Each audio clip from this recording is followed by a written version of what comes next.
મહુડીનો જે વિવાદ છે ભ્રષ્ટાચારનો એ હવે ગુજરાત હાઈકોર્ટ સુધી પહોંચ્યો છે। જી હા, એક અરજી કરવામાં આવી છે, ગેરવહીવટની અરજી છે કરવામાં આવી। 130 કિલો સોનું, 40 કરોડથી વધુ રોકડ સહિત અનેક ગેરવહીવટ મામલે જાહેર હિતની અરજી કરાઈ છે।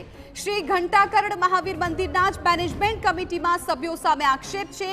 2012 થી 2024 વચ્ચે થયેલા તમામ વ્યવહારોની યોગ્ય તપાસ કરવા હાઈકોર્ટમાં માંગ કરી છે।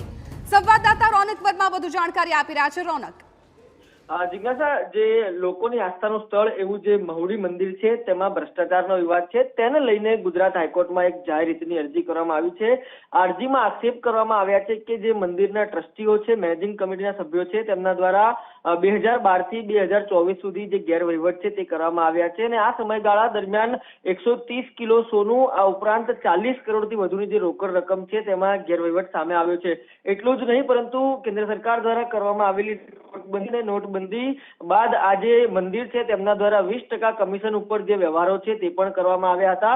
આ તમામ જે આક્ષેપો છે તે જાહેર હિતની અરજીમાં લગાવવામાં આવ્યા છે। આ મહત્વનું છે કે ભૂપેન્દ્ર વોરા, કમલેશ મહેતા એ સભ્યો છે જેની જે નિમણૂક છે તે આ ટ્રસ્ટી તરીકે કરવામાં આવી હતી અને આ જ સભ્યો દ્વારા જે ગેરવહીવટ છે તે કરવામાં આવ્યો છે।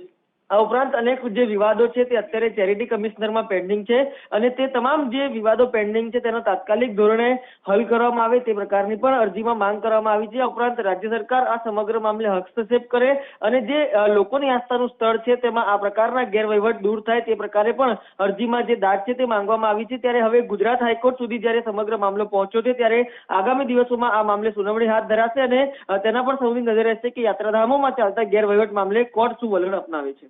બિલકુલ રોનક, આભાર માહિતી બદલ। હવે જોવાનું રહેશે કે કોર્ટ શું વલણ અપનાવે છે। ખાસ તો અત્યારે જાહેર હિતની અરજી કરવામાં આવી છે જેમાં ગેરવહીવટ મામલે એ ઉકેલવાની માંગ કરી છે અને મેનેજમેન્ટ કમિટીના જે સભ્યો છે એમની સામે જ આક્ષેપો લાગ્યા છે।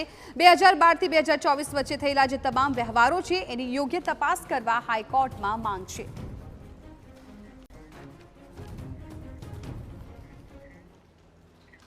અને હવે ફરી એકવાર વાત